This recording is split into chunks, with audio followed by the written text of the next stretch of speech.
আসসালামু আলাইকুম everyone, welcome back to my channel. সবাই কেমন আছেন? আশা করি খুব ভালো আছেন। আমি আল্লাহর রহমতে ভালো আছি। আজকে আমার খুবই পছন্দের একটি খাবার রান্না করব, সেটা হচ্ছে টক ডাল। এই টক ডালটা কার না ভালো লাগে, এই গরমের কিন্তু এই টক ডাল খেতে খুবই ভালো লাগে। তো আমি এখানে 1 কাপ পরিমাণ টক ডালের জন্য আমি মসুরির ডালটা নিয়েছি।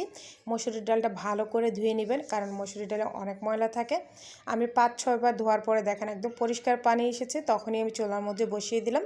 আর দেখেন চুলার মধ্যে বসানোর পরে বলক উঠে গেছে, তখন আমি 2 টেবিল চামচের মতন 4 চামচের মতন 4 চামচের মতন লবণ দিয়েছি। লবণটা আপনারা তার যার পছন্দ মতো দিবেন। তারপর আমি এখানে 1.5 চামচের মতন হলুদ দিয়ে দিলাম। হলুদ দেওয়ার পরে 5 মিনিট পর আমি আবার সজনের ডাঁটা দিয়ে দিলাম। অনেকে সাজনার ডাঁটা বলে, অনেকে সজনের ডাঁটা বলে। আমাদের দেশে কিন্তু সাজনার ডাঁটা বলে। আপনাদের অঞ্চলে কি ডাঁটা এইটার নাম বলে আপনারা অবশ্যই কমেন্ট বক্সে কমেন্ট করে জানাবেন। তারপর আমি এখানে একটা দেশি পেঁয়াজের হাফ দিয়ে দিলাম, আর দিয়ে দিলাম আস্ত একটা রসুন, দেশি রসুন। তো দেওয়ার পরে এখানে আমি বলক ওঠা পর্যন্ত অপেক্ষা করব। দেখেন, তো বলক ওঠার পর আমি একটু ডাল ঘুটনি দিয়ে একটু ঘুটে দিয়েছিলাম, আর এদিকে আমি আম দিয়েছি।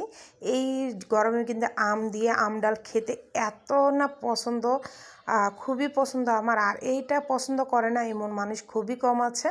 তো যাই হোক, আপনারা কিন্তু আমটা খুবই পরে দিবেন, কারণ আম দিলে আমটা কিন্তু ফাঁপেই গরম হয়ে যাবে। আর গরম হয়ে গেলে বেশি বেশি গলে গেলে কিন্তু ডালটা বেশি টক হয়ে যাবে, তখন হয়তো বা খেতে ভালো লাগবে না। তো যাই হোক, আমার ডালটা দেখেন অনেকটা হয়ে গেছে।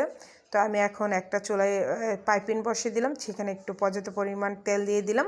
তেল দিয়ে আমি রসুন আর পেঁয়াজ দিয়ে দেবো। তার আগে আমি এখানে 4-5টা শুকনো মরিচ দিয়েছি। আর এই শুকনো মরিচটা দিলে কিন্তু ডালের যে সুন্দর একটা ফ্লেভার আছে, এটা খুবই সুন্দর আসে। তো আগে আমি মরিচটা একটু ভেজে নেব, তারপর রসুন আর পেঁয়াজ দিয়ে দিলাম। তো একটু রসুন পেঁয়াজটা একটু বেশি দেওয়ার চেষ্টা করবেন, কারণ রসুন পেঁয়াজটা দিলে এত ভালো লাগে, বিশেষ করে রসুনের ঘ্রাণটা এত সুন্দর আসে, মাশাআল্লাহ। দেখেন, আমি কিন্তু এখানে রসুন আর পেঁয়াজটা একটু বেশি দিয়েছি। যখন একদম সুন্দর একদম বাদামি কালার হয়ে যাবে, তখন 1 চিমটি আপনারা একটু আস্ত জিরা দিয়ে দিবেন। এটা আপনারা অপশনাল, যদি কেউ খেতে না চান তাহলে দিয়েন না, কিন্তু আমার কাছে আস্ত জিরা ফোড়নে দিতে অনেক ভালো লাগে। অনেকে 5 ফোড়ন দেয়, আমার কাছে আস্ত জিরাটাই শুধু ভালো লাগে। তো দিয়ে দিলাম। দেওয়ার পর দেখেন কালারটা কি আর এত সুন্দর, মাশাআল্লাহ, গ্রান বের হয়েছে। আর অবশেষে আমি দিয়েছি সবার রাজা ধনেপাতা। এই ধনেপাতা দেওয়ার পর ডালের যে একটা গ্রান, মানে কি বলবো। আর আমার হাতের ডাল পছন্দ করে না এরকম মানুষ খুবই কম। আমি এখনও মানুষ পাইনি, এটা ঠিক কথা, যে আমার হাতের ডাল খেয়ে মানুষের পছন্দ হয়নি। যাই হোক, ডালটা অনেক সুন্দর। আর কালারটা দেখছেন, মাশাআল্লাহ, মারাত্মক কালার। দেখেন, ডালটা কিন্তু একদম পাতলাও হয়নি আবার ঘনও হয়নি। এই ডালটা দিয়ে আলুর ভর্তা, যে কোনো জিনিস, যে কোনো তরকারির সাথে যখন এটা থাকবে, মানে প্রথম অতিথি হিসাব করে আপনারা সবাই খেতে পারবেন। আর অতিথি আসলে তো সবাই জিজ্ঞাসা করবে যে ভাবি ডালের মধ্যে কি একটু এক্সট্রা ভাবে দিয়েছেন। এই যে জিরাটা দিয়েছেন না, জিরার ফ্লেভারটা এত সুন্দর আসবে, মানে আমি তো মানে খেতে বসে গেছি। দেখেন, আমি ভাত নিয়ে নিলাম, বোম্বাই মরিচ নিলাম, আর করলা ভাজি দিয়ে ডালটা খেতে আমার অনেক ভালো লাগে। তো আলুর ভর্তা আজকে আর বানাইনি, আমি কিন্তু করলা ভাজি নিয়েছি। আর এই করলা ভাজি দিয়ে এই টক ডালটা খেতে এত মজা, মাশাআল্লাহ।